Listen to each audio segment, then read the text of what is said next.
Je m'appelle Cassandre Lambert, j'ai 20 ans et je suis étudiante en droit. Et je suis aussi l'autrice de L'Antidote mortel, mon premier roman publié chez Didier Jeunesse.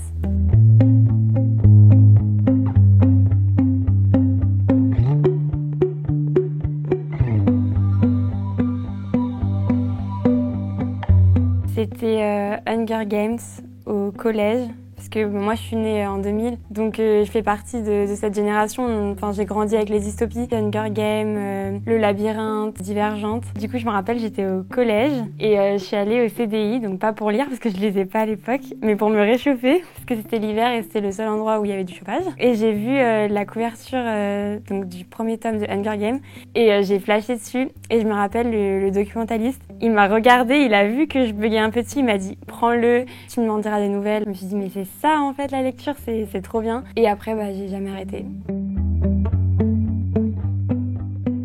Ça doit être Julien Nil. Du coup c'est pas des romans, c'est les BD Lou. J'avais le même âge que l'héroïne en fait, donc chaque année j'achetais le tome et enfin je m'identifiais vraiment à Lou.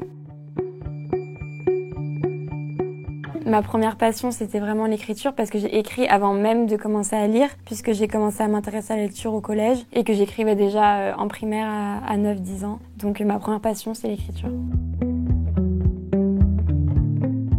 C'est le personnage d'Eden. J'ai tout de suite vu dans mon esprit une jeune fille en deuil, très en colère. J'ai vraiment eu cette image et je me suis tout de suite dit mais pourquoi est-ce qu'elle est en deuil? Pourquoi est-ce qu'elle est en colère comme ça? Qu'est-ce qui lui est arrivé? C'est à partir de ce personnage que j'ai greffé toute l'intrigue et tous les autres personnages qui sont venus après. Donc elle, c'est vraiment le centre de l'histoire.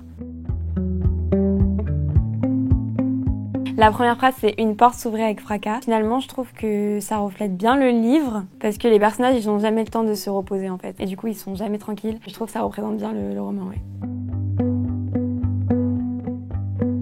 C'était de ma maman. Je faisais vraiment lire mes écrits à personne à part ma mère. Elle m'a tout de suite dit qu'elle aimait beaucoup et qu'il y avait du potentiel. Du coup, c'est ça qui m'a motivée aussi à l'envoyer à des maisons d'édition.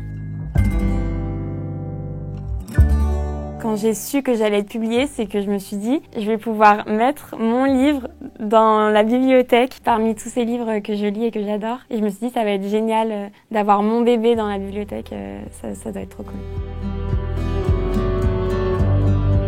Je pense qu'elle arrivait en même temps que j'ai su que j'allais être publiée du coup. Ça a été le bonheur d'un coup et après il y a toute la vague de stress qui est arrivée. Je me suis dit mais est-ce qu'il va plaire et si personne ne l'aime et si je déçois les gens qui ont cru en mon histoire et si je pense qu'ils sont des angoisses normales finalement que tout écrivain se pose. Ça fait partie du processus.